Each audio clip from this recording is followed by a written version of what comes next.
UDF അധികാരത്തിലെത്തി 3 മാസം പിന്നിട്ടിരിക്കുകയാണ്. Party അധ്യക്ഷനെ കണ്ടെത്താനാകാത്തതിൽ കടുത്ത വിമർശനം കോൺഗ്രസിനുള്ളിൽ നിന്ന് തന്നെ ഉയരുന്നുണ്ട്. കോൺഗ്രസ് വർക്കിംഗ് കമ്മിറ്റി യോഗത്തിൽ പങ്കെടുക്കാൻ ഇന്ന് ഡൽഹിയിലെത്തുകയാണ് മുഖ്യമന്ത്രിയും അതുപോലെ തന്നെ രമേശ് ചെന്നിത്തലയും ഒക്കെ ഹൈക്കമാൻഡുമായി വിഷയം ചർച്ച ചെയ്യും. മറ്റൊരു പ്രധാനപ്പെട്ട കാര്യം, ഈ ബോർഡ് കോർപ്പറേഷൻ വിഭജനം നീളുന്നതിലും മുന്നണിക്കുള്ളിൽ കടുത്ത അതൃപ്തിയുണ്ട് എന്നുള്ളതാണ്. ഒപ്പം ഈ ക്യാബിനറ്റ് പദവിയുള്ള ഭരണപരിഷ്കാര കമ്മീഷൻ അടക്കമുള്ള ഇതിലേക്കൊക്കെ ആളുകളെ നിയമിക്കേണ്ടതുണ്ട്. വിവരങ്ങളുമായി അൻഫിലി ഡിസൂസയാണ് ചേരുന്നത്. അൻഫിലിറ്റ്, ഈ പറഞ്ഞ പോലെ തന്നെ കോൺഗ്രസിൽ 3 മാസമായി UDF സർക്കാർ അധികാരത്തിലേറിയിട്ട് സണ്ണി ജോസഫാണ് ഇപ്പോഴും KPCC അധ്യക്ഷനായി തുടരുന്നത്. ആര് KPCC അധ്യക്ഷ സ്ഥാനത്തേക്ക് വരുമെന്നുള്ളതാണ്. ഒപ്പം ഗ്രൂപ്പുകളിൽ അതിനായിട്ടുള്ള പിടിവലികളൊക്കെ ഏറെ സജീവവുമാണ്.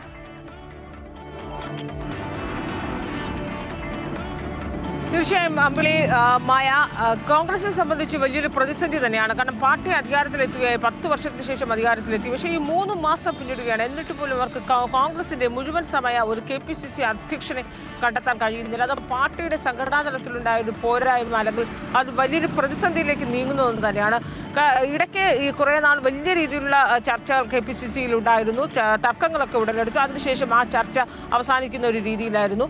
ഇപ്പോൾ വീണ്ടും ഈ KPCC അധ്യക്ഷനെ എത്രയും വേഗം കണ്ടെത്തണമെന്നുള്ള ചർച്ചകൾ വീണ്ടും സജീവമാകുകയാണ്, പുനരാരംഭിക്കുകയാണ്. അതിനുള്ള പ്രധാന കാരണം കോൺഗ്രസിന്റെ വർക്കിംഗ് കമ്മിറ്റി CWC യോഗം ഇന്ന് ഡൽഹിയിൽ ചേരുകയാണ്. അപ്പോൾ സ്വാഭാവികമായും മറ്റ് സംസ്ഥാനങ്ങളുമായി ബന്ധപ്പെട്ട നിയമസഭാ തെരഞ്ഞെടുപ്പ് വരാനിരിക്കുന്ന സംസ്ഥാനങ്ങളുമായി ബന്ധപ്പെട്ട എല്ലാ വിഷയങ്ങളും ചർച്ച ചെയ്യുമ്പോൾ ഏറ്റവും അതിലൊരു പ്രധാന വിഷയം കേരളത്തിലെ KPCC അധ്യക്ഷൻ ഉൾപ്പെടെയുള്ള പ്രധാന സംഘടനാ ചുമതലകളിൽ ഇപ്പോഴും മുഴുവൻ സമയ നേതാക്കളെ നിശ്ചയിച്ചിട്ടില്ല എന്നതാണ്. KPCC അധ്യക്ഷനൊപ്പം യൂത്ത് കോൺഗ്രസിന്റെ തലപ്പത്തിരിക്കുന്നവരൊക്കെ തന്നെയും മന്ത്രിമാരാണ്. അപ്പോൾ അങ്ങനെയുള്ളവരെ മുഴുവൻ സമയത്തിലേക്ക് നിശ്ചയിക്കണമെന്നുള്ള ചർച്ച ഇന്ന് ആരംഭിക്കും.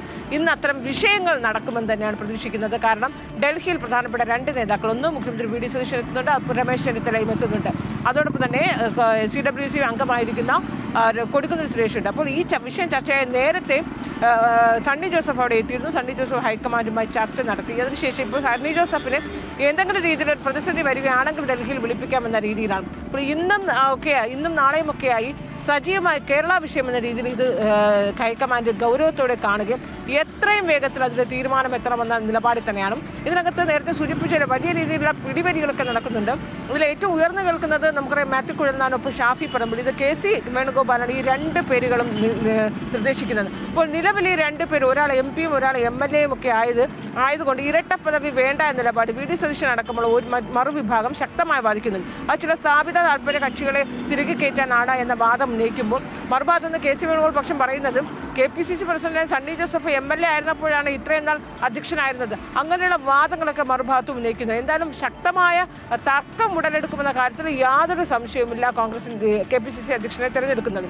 അതോടൊപ്പം തന്നെ യൂത്ത് കോൺഗ്രസിന്റെ അധ്യക്ഷൻ DCCയുടെ തലപ്പത്തിരിക്കുന്നവർ പലരും തന്നെ MLA-മാരടക്കമുള്ളവരാണ്. അപ്പോൾ അവരെ മാറ്റി മുഴുവൻ സമയ സംഘടനാ ചുമതലയുള്ള നേതാക്കന്മാരെ തീരുമാനിക്കണമെന്ന ആവശ്യം ശക്തമായി വരുന്നു.